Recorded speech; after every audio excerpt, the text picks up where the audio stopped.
Most people don't think of strategy that way. Developing a new strategy. Strategic blind spots. When strategy meets reality. Strategy and innovations. In the strategy world. Drive their strategic goals. And welcome back to Strategy Meets Reality podcast. Welcome back to Strategy Meets Reality podcast.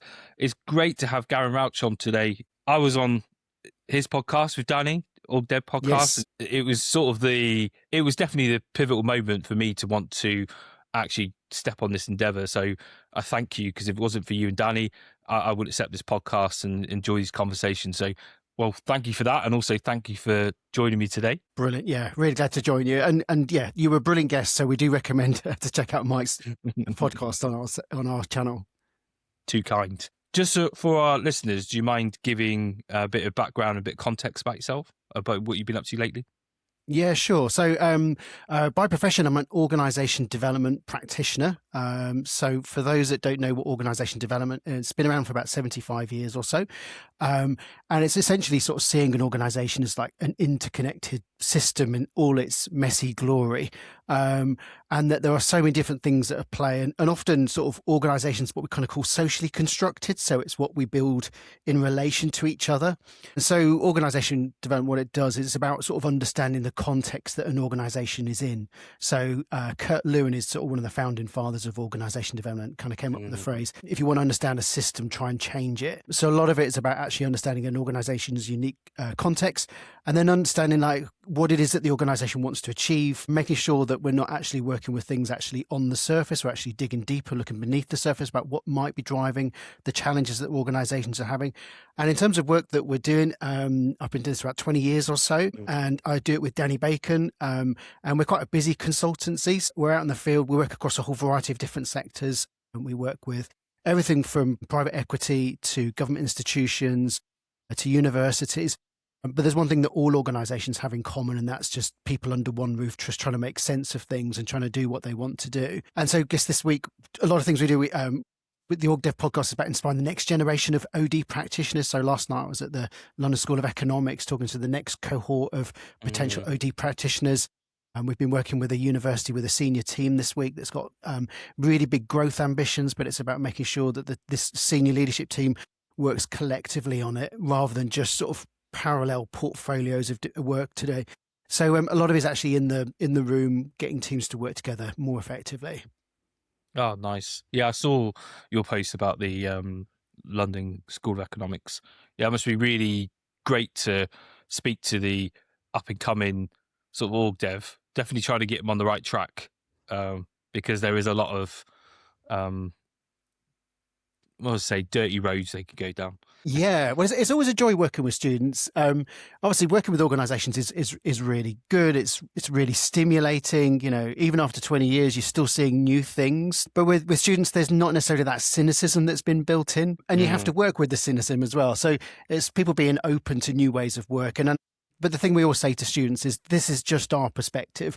You know, one of the things that the organisation development field can be critiqued about is that we don't necessarily have one definition of what organisation development is. And definition is really important in organisations. And I guess that's one of the reasons why I listen to your podcast so much, because I think, like you sort of say, is that strategy has lost its meaning. There's a lot of language that we use in organizations that we kind of throw around, things like agile, strategy, customer centricity. We throw these words around, but we never really unpack what they actually mean in action. And so my journey into strategy was sort of born of frustration more than anything. I was working in organizations, but not necessarily in the strategy room, but you could really sort of see the impact of what strategy does to an organization. It does something, but it's not often what it's intended to do as well. So eventually starting to work in the strategy room and then seeing how decisions are made, the group process that goes on, the constraints that's built into the process, and also often the lack of participation in the organization as well.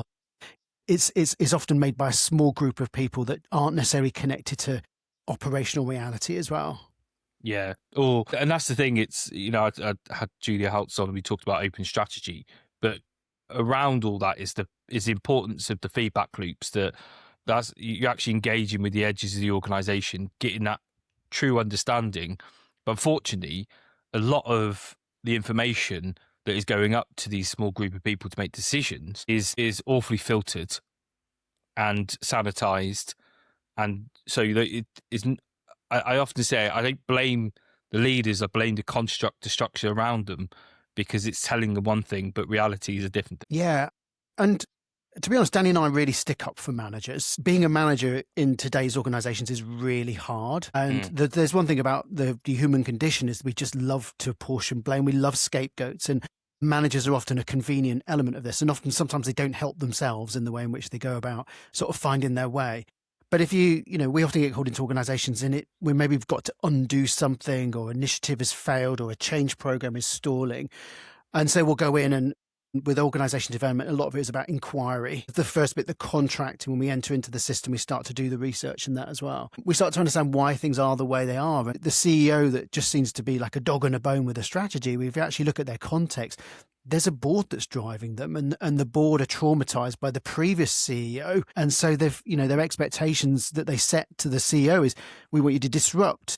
This isn't a very effective organization. So they go in with a really strong mandate that doesn't read the context. And all of a sudden you have a strategy that doesn't honor the past, all of the hard work and all of the effort that people put in.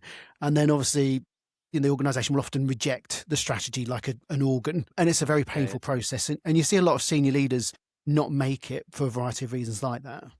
Yeah, but that's where, org dev is really important in this subject, because often the strategy is seen as separate. So, like you said, you get a person in with a mandate. They go, "I've got this bold vision, to disrupt things, and we're going to go for this." But they don't appreciate, one, the context, like you mentioned, and also the two-way relationship that exists between the organisation and strategy. Like, what is possible? And I'm often accused of being anti-ambition. I am not anti-ambition, but the organisation limits what is possible for you in a strategy at that time, your dispositional state. So what you can do. So you need to understand that to see what options are available or affordances, take those, and then over time you can increase what you want to do, but you must respect the fact that you can't set a strategy that you've got no way of conceiving it. Yeah, and I think if you get that critique, I think you should almost wear it like a badge of honor, because sometimes what the organization wants and what it needs are two different things. There is all organizations carry an enormous snagging list around with them. We work a lot with sort of like high growth organizations, sometimes explosive growth, and you look around and everything's not working. And there's a huge growth ambition, but organizations are just constant in tension. You've got like kind of growth ambition, particularly like we work with private equity, and it's like, there's a board at the top and they're driving it. They only want to see, growth in double digits, if not more. But you've got this messy organization reality. And as you grow really quickly, if you don't have the fundamentals in place, if you don't have the right disciplines, if you don't have the right technology in place, if you're held together by workarounds, then eventually that drag will really catch you up as an organization. So there's no shame in actually sort of saying, look, we need to actually slow down, but it's perversely, it's in order for us to kind of speed up. But it's making sure that our task is always that it's not us saying this. Because I think with organisation development, what we believe, and I'm not talking on behalf of the organisation development profession here, but is fundamentally the answer is in that system. Our job is to surface it in the right way, so it's the right people doing the right thing at the right time in the right way as well. So that means about making strategy much more participative. Yeah, and you're right. You've got to sequence the moves, and it's not people say you need to speed up, but if you can sequence what you need to do, the thing will work. It's like I often talk about the map, so the external environment and the internal environment. Even thinking back in the good old days of people like Sun Tzu, they would have looked at the ground, they would have looked at what was possible from the ground, but then that would have been mediated by what the organization's capable of, or the forces. So they would look and go, well, high ground looks great, we can take advantage from that point, but I don't have the capability of archers to be able to seize that right now. So you've got a choice. You can build that capability, or you choose different affordances. But you must look at the internal organisation and go, well, if I want that manoeuvre, I must develop this, or give this direction. It can't be separate, which often I see that happens. Yeah, and it's a really important point, because I think sometimes it might be seen as bringing operational reality into the strategic process can often be accused of diluting it. Like it's holding it back. But if you look at, we read a lot of strategy. It's the first thing we do when we go into an organization is, can we read your strategy? And there, I think we had a guest on, Jamie Lacani, and she said they're glittering generalities, which I thought was a really nice thing. They're quite vague in nature. Some they get confused. Some are doing multiple things. Often they're propaganda documents, meant for different audiences. Particularly, we work with a number of not-for-profits, and so those strategy documents are actually propaganda. It's to actually impress funders. But I think it was like Richard Rummelt that talks, you've got to really lean into what reality is. And Derek Cabrera says the truth will set you free, but first it will piss you off. And I think, it's the ability of the top team to actually look in and actually look at what is real. And it doesn't dilute the strategy. It just basically means that you're not lying to yourself when you do the strategy, because as soon as that strategy starts to get rolled out, if it's done in a narrow way with just a narrow group of people, your middle managers will just look at it and they'll make their choice about whether they actually think it's real or not. Organizations are just a constant mess of people improvising, prioritizing. They're trying to, everything is a Venn diagram of their own careers, what they're capable of doing and what they like doing and what the organization needs. And sometimes they all overlap and often they don't. So you have to do that really difficult talk. And that's the thing that slows down the strategy process as well and makes it really difficult. We all say when we work with an organization, if you're going to be doing strategy properly, it should be really anxiety provoking. It should be really, because you're making such tough choices. We're killing people's babies. We're saying no to these things. And we're going into places we don't know. Research will only take you so far. Like, we're into the realm of not certainty as well. Yes. And I think that's something that people shy away from. I remember sitting there when I was doing strategy with a exec team, and one of the exec members said, "Mike, how do we know this will work?" And, you're like, well, we don't, but that's the pain and the joy of strategy. We can only go, but the more that we are basing our decisions on reality, then the least we will be surprised. And you see this with organizations that aren't. They get surprised pretty quickly, and they then have to react to the surprise, which then further destabilizes their organization. They're already semi-destabilized because they're trying to make new capabilities or move things around or change stuff. But it's really important. And one thing I get really emotional about is this whole, and it's this lying point, and it's all about purpose statements and the identity. The first struggle I have with organizations, I don't know if you do, and I think this is really important for like the org dev world, is that what is it the organization actually does, not what you think it does. And I think that's a crucial starting point that many never really think about. Yeah, and that's for a variety of reasons. And I like some of the points you've been making in the past around, kind of uncoupling strategy a little bit. So what's in play in this particular process that we're going through? Is it the grand strategy? Is it like more kind of year to year that we're looking at as well? You touched on something there which is really important. Managers at a certain level, we all in a certain way love certainty. And in a way, particularly organizations will bring in external help consultancy to provide certainty, but you can't. It's a complex adaptive system operating in a very uncertain environment that's often shifting as well. So we'll often, one of our big things is making sure that talk happens in the right way, that we're really exchanging perspectives and we're leaning into that reality. So we'll encourage people to talk in probability. You get some very, very strong-minded people at senior level, and they talk with great certainty. And that does something. And what's that saying? I'm more often certain than I am right. Yeah. So we'll often introduce like dialogical devices. So we'll get them to talk about probability. So rather than certainty, it's like, well, I think based on this, we're at 60% probability, because all we're trying to do in strategy is we're trying to stack the odds of probability that this will work out. That's all we're trying to do. And I think if we can then have that real conversation, then we can start to do things properly and go, well, actually based on that, in terms of our past experience, our track record with delivering strategy, I think we also forget that, strategy is often a muscle that improves over time. Like strategy version 1 and the next iteration that you do will be better. We have to be patient as well. So I think it's about that probability perspective and people really being honest about it and matching it into our capacity and our capability as well. Yeah. And I think it's really important. You see that real split between sort of extroverted people and introvert or more measured people, because more measured will probably be a bit more, obvious, more honest, and obviously, do well with that probability. Where I was in a room and there was a senior leader talking about we're going to move into a new market, and at the end of it, I gave him a clap. I said, "That's probably one of the most confident briefs I've ever heard in my life. Well done."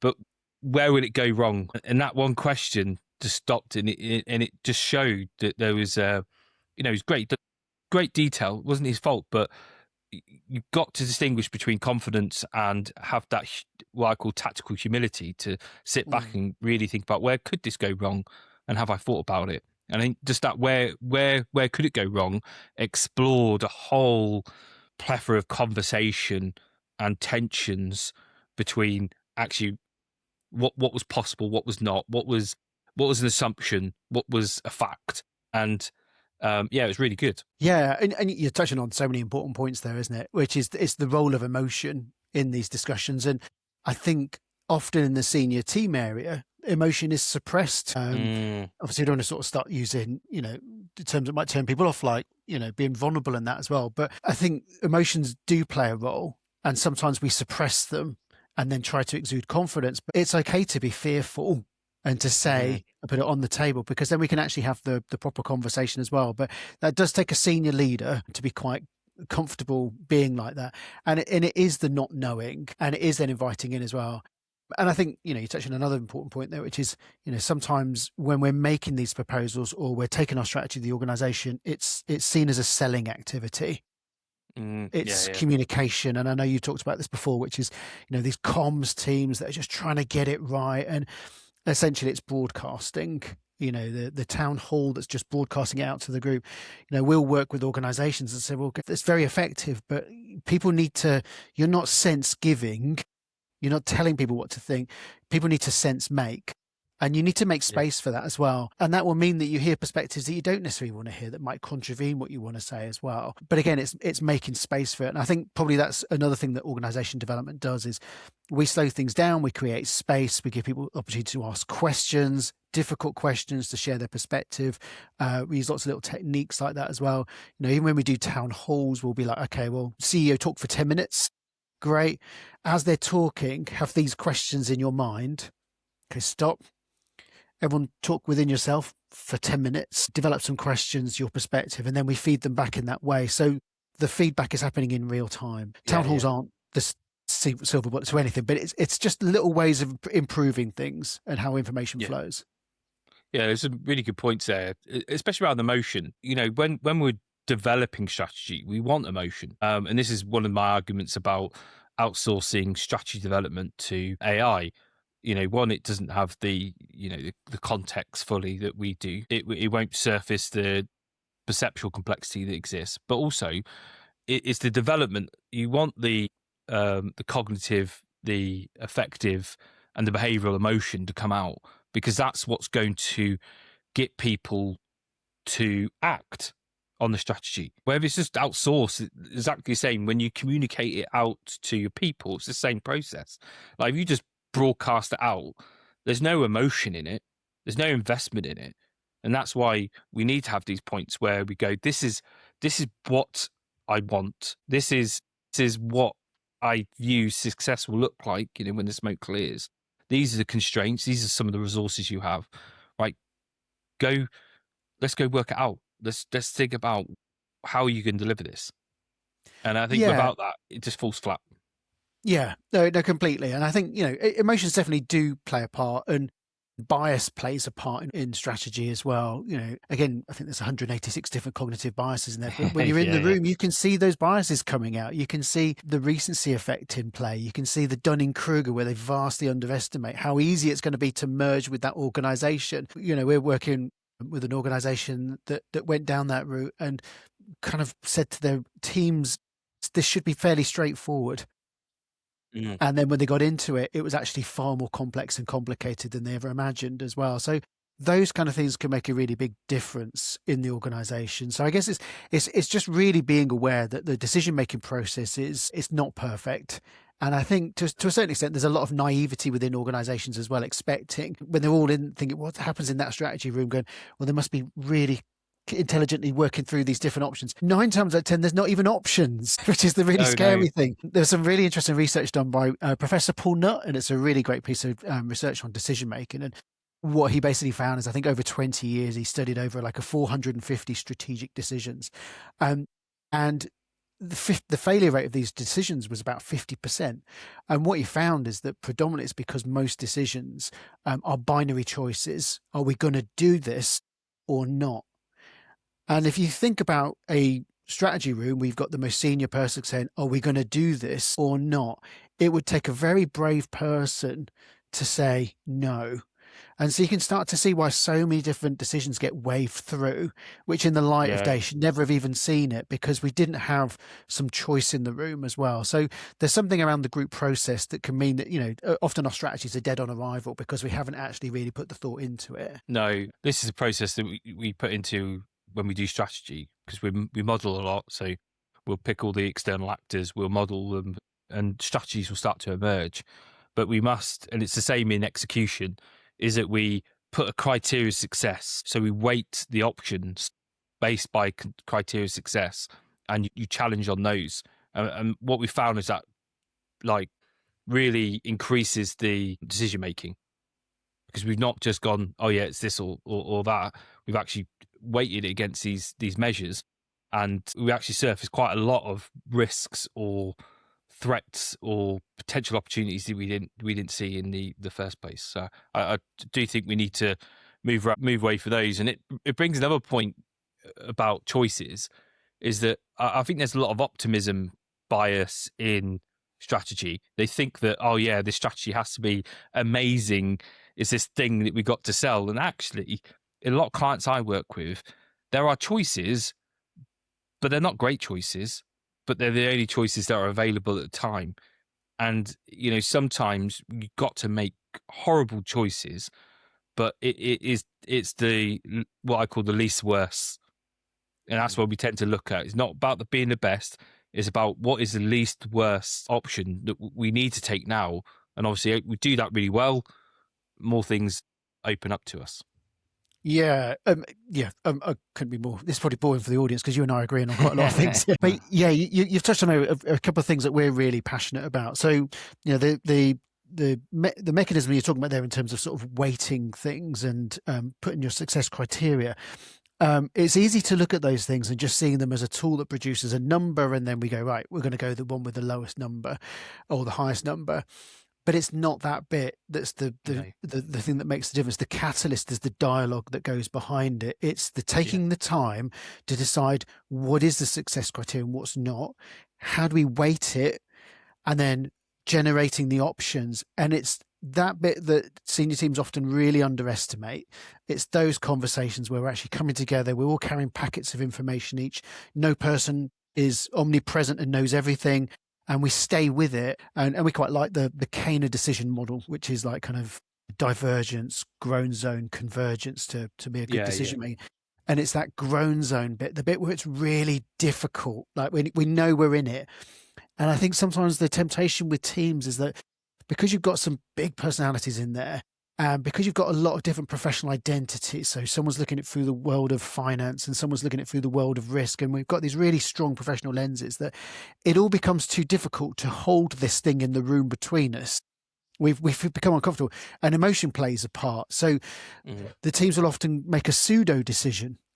We'll close this off. It looks right. It looks logical. Let's close off.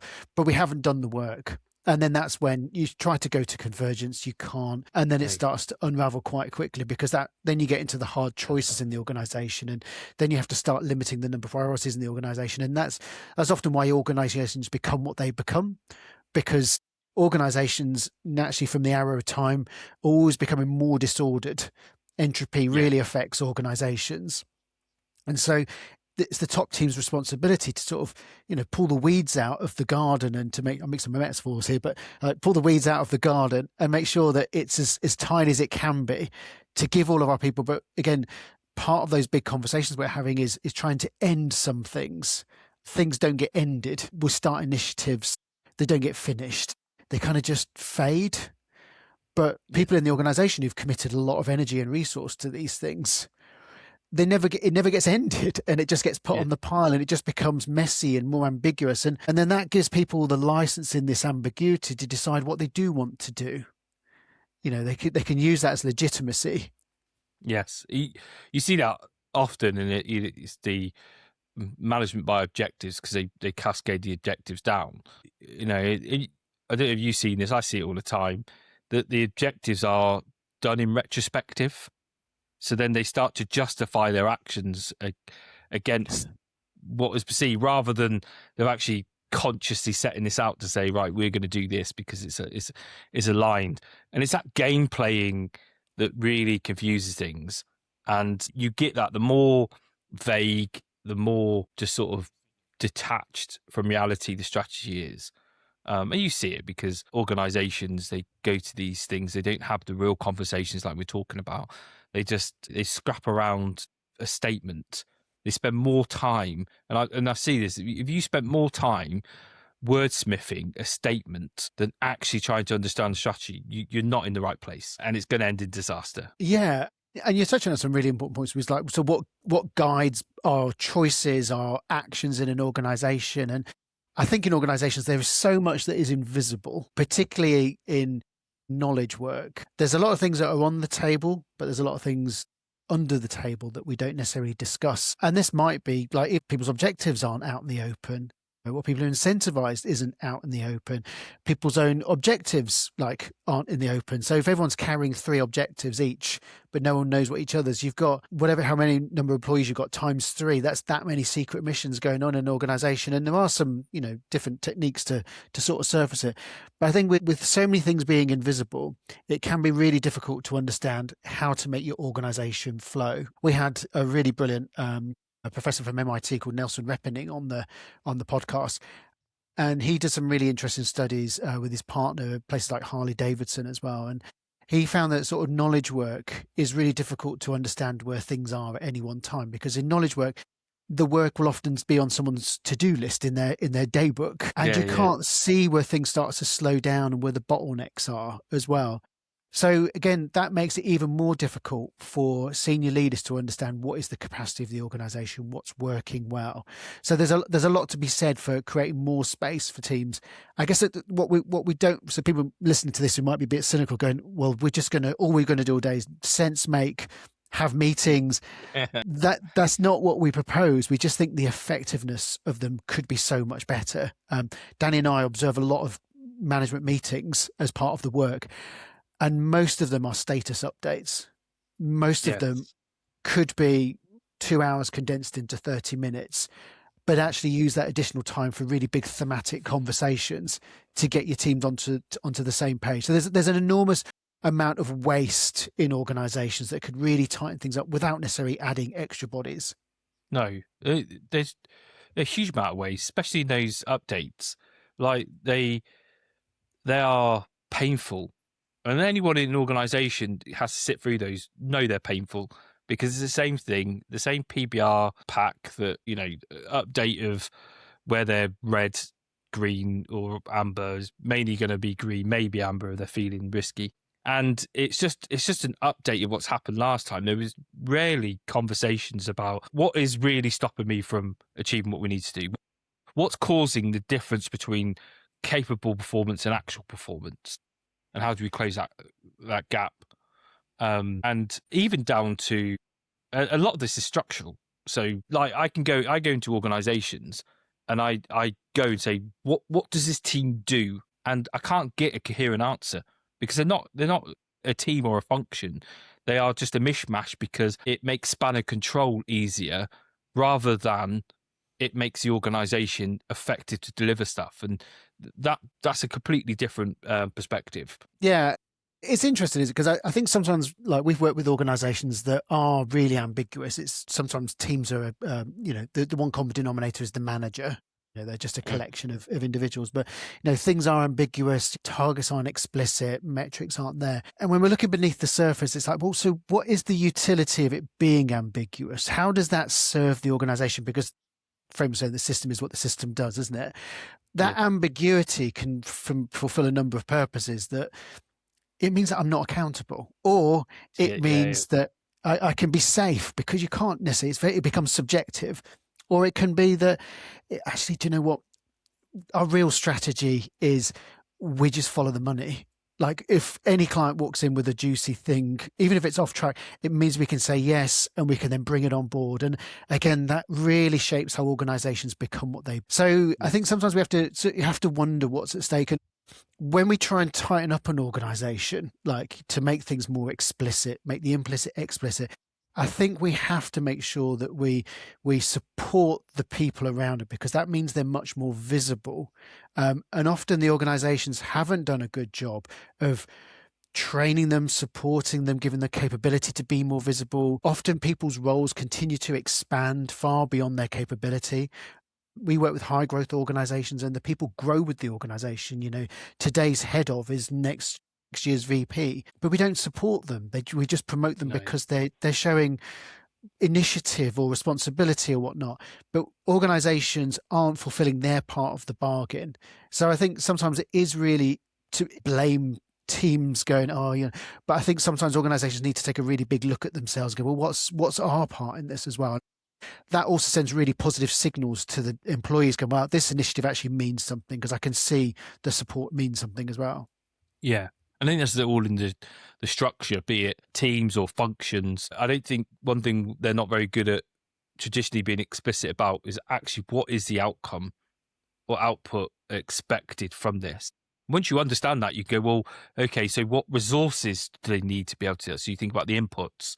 So what inputs do they need? If I want them to do this, what inputs do they need to be able to do this? And at an individual level, or even at team level function, it is okay then. So what capabilities do they need or skills to do this? And I think by looking at the sort of inputs and the capabilities against the outputs, can start to, especially in the HR world, learning development world, can give them more focus on actually, there's a skill that we need in this organization that we don't have.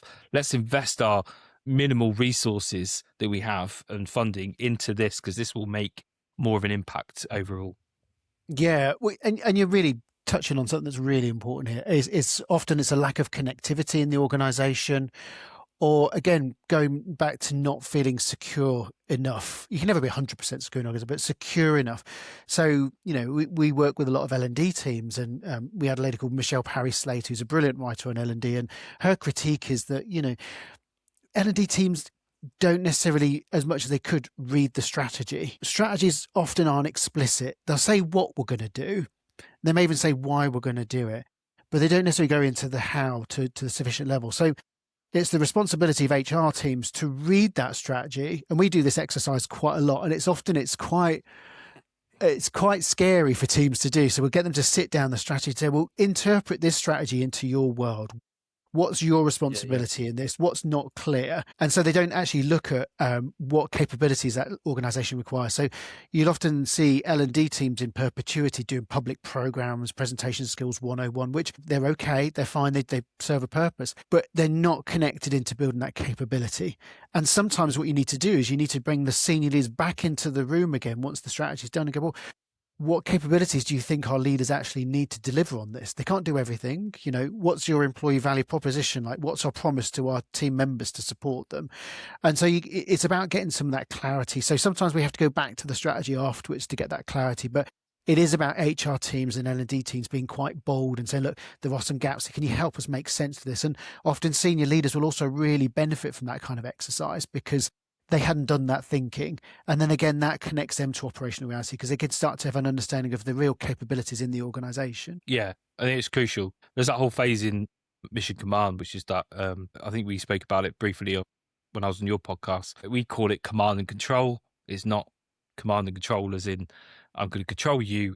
It's the process in which I can have this conversation. So, this is my intent, and I could brief that to the L&D team, and I give space to the L&D team to go away to understand what does that mean for them? What part do they need to play in this? What's their current context of working in? What's the risks they have? What are the constraints that are placed on them that, ideally maybe need to shift or they need to challenge? But it's that conversation that makes strategy real for them, and then it gives them the best success to implement something. And I always ban the term strategy to a lot of people because they go, "Oh, we've got a HR strategy. You don't have that. You don't have the strategy. There is a strategy."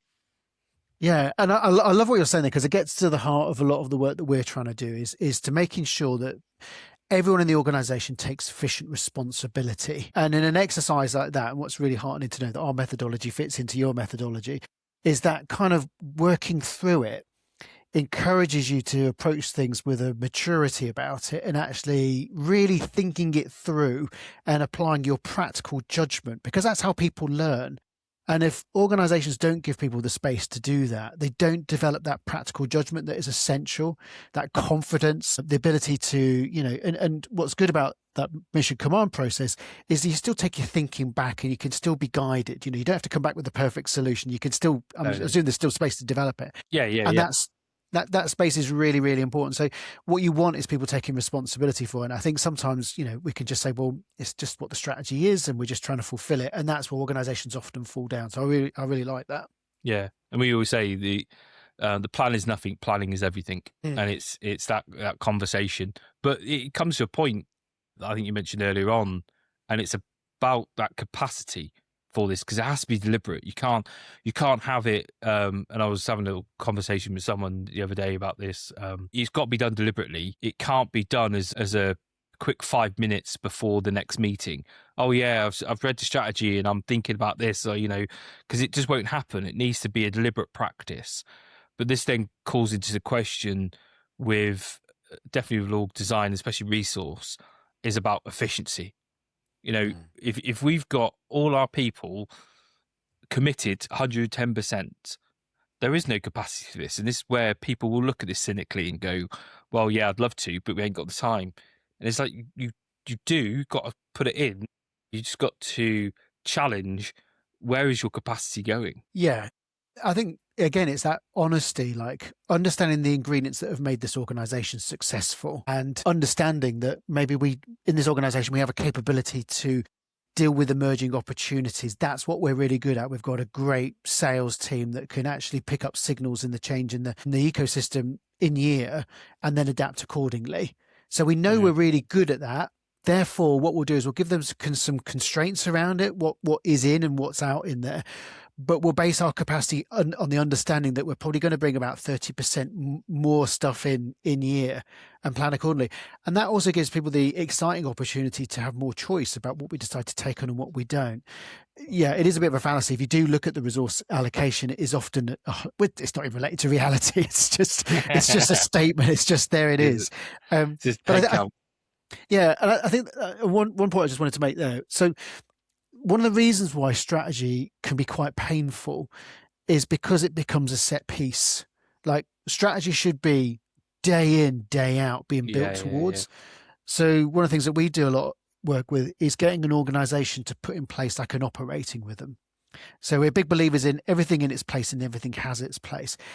If we don't have that information flowing through the year, if we don't have the senior team engaging with the managers in year, getting feedback and flowing and having thematic conversations about opportunities or market changes in year, then the strategy becomes just such a big exercise anyway. It almost becomes too painful and they'll often avoid it. So sometimes our phone will ring in January saying we need to have a strategy by March. And that's just not long enough. If you're going to do it properly and engage people properly, you need longer time as well. So by having the operating rhythms in place, so making sure that the organization is doing quarterly strategic reviews, constant sort of horizon scanning, that people are actually, again, operating at the right level. A lot of senior teams are operating 1 or 2 levels below where they should be. The fact that you've got that really good connection between, a layer of management that's often neglected, but isn't connected to the senior team enough is the sort of this SLT -1.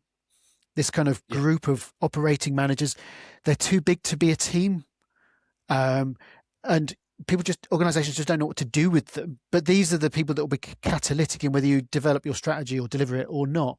So they don't necessarily organize them very well. So we spend a lot of time trying to organize these groups of people and give it meaningfulness as well. So if you can take a step back and say, well, get the operating rhythm for the whole organization and sort of map your year out or even beyond as well, then when it comes to strategy, it's just so much more of a seamless process. You know, we have much better information to work from.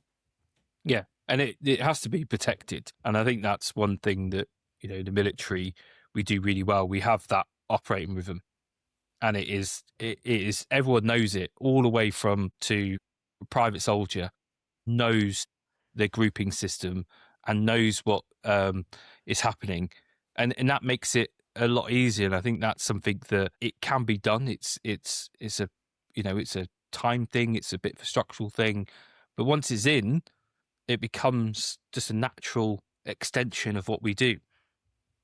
Yeah, I love that. Yeah, it's again, we're always saying this, and there's so many benefits that for the military the organizations can adopt. Is that kind of, it's the disciplines. We just do it. We just make time for it. It's really sacrosanct time, but it's the thing that gets cancelled when we need more space. Often we'll then do a deep dive. So what are you actually doing? And often it's because they're in the reactive space as well. But I think probably one of the big things that organizations can take from the military that the military does really well is learning. Organizations very rarely review the previous strategy. Like, what were we wildly optimistic about? What was our decision-making process?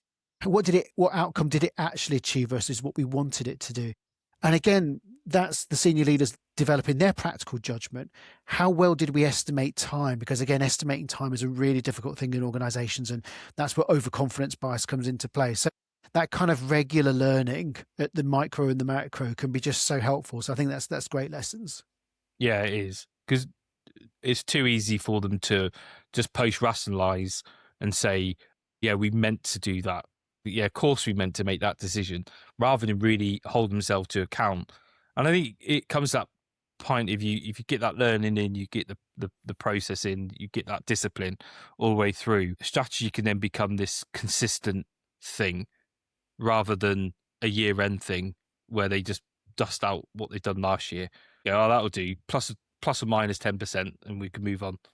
Exactly. Yeah. I you know, the thing we will sort of say to everyone in an organization that we work is that you're a strategist and you're always strategizing. So that means it's not the exclusive domain of the senior leadership. We all play a critical role about it. And we have an obligation as an employee of this organization. But again, sometimes that's missing from the onboarding. Sometimes it's missing from the expectations that we set for people. Those kind of things that are really missing. So I guess, like, as we sort of said in summary, like, the organizations are also different. Where you intervene is different, and where you focus your efforts are different. But there are some really sort of common and core sort of disciplines and practices that organizations can put in place. So they're much more on the front foot. And I guess sometimes it can feel a little bit overwhelming when you start this journey, but we all sort of work on the next step to better. Like, how can we improve incrementally each time? Yeah. Well, what would you advise? Because you said you speaking to students, but if you had a org dev cohort of experienced people in front of you, what would you advise them, or what would you say to them about how they can get more involved into the strategy and helping the strategy deliver what it's meant to deliver? Yeah, it's a really interesting question. Well, number one is read it. Yeah, that would be a good start. Yeah. It's actually quite frightening. So we often do a session where we'll sit down with everyone and we'll put hands up in the room who's read the strategy, and we're like, be honest. And we'll have 15 in the room and 3 will genuinely put their hand up. So we would say read it, but then read it with colleagues, like make sense of it and think about what it says, what it doesn't say, what's missing. Because it's about applying your practical judgment. The other thing to do as well is to look one level below as well. So think about what the group plans are of other parts of the organization, because then you're starting to see how the thing fits together. And then you'll start to see priorities that conflict with each other. So for trading to hit its target, that means risk isn't going to hit its target. So there's a conflict there. So you're starting to see that. So this is what the document says, but this is how we go one level down. We start to see, and it just means you can then start to ask better questions. And then the next thing is to then ask really good questions and to, be a little bold and ask questions in your own organization and say, well, what does this mean? And what were the trade-offs that you were making? Often they don't know what they were, but again, it's just starting to be involved. And then where possible is to understand how strategy works is get involved in a change initiative, get involved in a strategic thread that's working, cut your teeth on it. There's always so many, and they're always related to it as well. So it's about practice. And then the other thing as well is just the other thing you can do from there is that you help those around you become better strategists, by sitting down with your own manager and asking them questions about the strategy. You're inadvertently helping your manager become a better strategic thinker because you're getting them to consider it. So all of a sudden you're actually helping the organization become more strategic. And then the other thing we'd also say as well is where possible, facilitate and convene. So, be bold and get your counterparts. Even if you're not the most senior person, bring in people from other parts of the organization and just say, this is the strategy. This is how we're making sense of it. How do you make sense of it? How is it driving your behavior?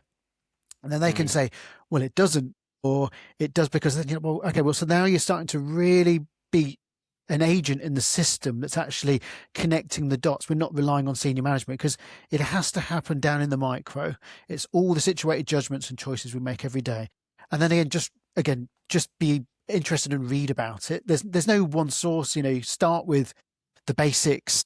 There's so many different sources, but like my field of strategy studies strategy as practice, which is a really interesting field. It's not necessarily mainstream. Read around the different practices, obviously viable systems model, go for the basics, Richard Rommel and is it Roger Martin? Just gives you then you'll at least know what people are talking about and where the language comes from as well. And then you can just make strategy how you want it to be as well. But it takes time, and be patient. I think the big thing is be patient. You become a better strategist over time. Yeah. I think you brought up a really good point. It sort of boils down to knowing that you have agency in the strategy as well. Definitely when you're in those situations, because often it's not an argument about what they want you to achieve. It's normally the challenge around how they want you to do it. And I always say that's always up for debate because it's the outcome that matters, not necessarily how you got there. And this is where we have that conversation. I know what you want, but we can do this way. If you allow us to do it this way, we can actually achieve this. Otherwise, if you do this, we're constrained by that, and this is going to be a challenge for us. Yes, and wherever you are in your organization, you're shaping the strategy now. You're clarifying things because you're helping make those implicit choices explicit as well. And I think BAU, for those in audio, I'm doing the motor moving really quickly, moves like this, and we're trying to feed new innovation into it, and it doesn't work like that. So it is about delegating upwards or moving those decisions upwards and deciding together. So what are the choices we need to make? I can do both. I absolutely can do both. It means that it will be a lot later. Or what are the choices we need to make? And that's the difficulty. And that means that, the strategy will be decided at the lower levels. So we would really encourage agency all the time in organizations. I think, that brings surfaces the tension between change of status quo, you're talking about the BAU, and also control and autonomy. These are two tensions that will always get tested in the strategy development and also the execution. We need to try and manage. Yeah, definitely. And I think a point we always want to make is that they are tensions, and organizations swing between tensions a lot. Control and autonomy is a real classic one, centralized, decentralized. And we'll go into organizations and there'll be longer term members of staff and they've been in there 20 years and they say, well, this is the fourth swing from centralized to decentralized. And that's what breeds cynicism as well. What you're always trying to do in any organization, and this is where the dialogical piece of tensions comes out, is how can we reap the maximum benefit from both ends? So what are the benefits of being autonomous? But you don't want it to be a free-for-all because then you have no control and it just becomes what it becomes. What are the benefits of control, and how do we manage that, and how can we build that into people's roles, and what does it look like for each role? And it will change from time to time as well. So again, there's some really lovely dialogical tools out there to mean you have better conversations. So always happy to share those. Yeah. There is so much tools. And I think you're exactly right. There's benefits of both. It's just trying to manage that tension. It's been great conversation, but before we leave, what would you like to leave listeners to think about from this episode? I think predominantly is strategy is not the exclusive domain of the senior leadership. We all have a stake in it and we all shape it, whether we like it or not. It's the decisions we make on a Tuesday afternoon about what we're going to do and what we're not going to do as well. And we're not necessarily all we're not bystanders in an organization. We see decisions being made all around us. Don't be passive. Educate yourself about the strategy. Encourage others to be educated about the strategy. Bring the strategy into the conversation. Help people understand that they're making choices even when they're not.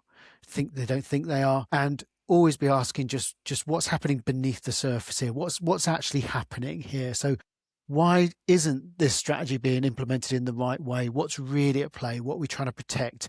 And what needs to be changed as a result of it as well. And understanding that you've got a lot of tools at your disposal. You can facilitate, you can hold the mirror up, you can convene, you can coach, you can challenge, you can support, you can find the right things being done, you can find the things to critique. Your whole toolkit is enormous. You have a lot more agency in an organization than you can ever imagine.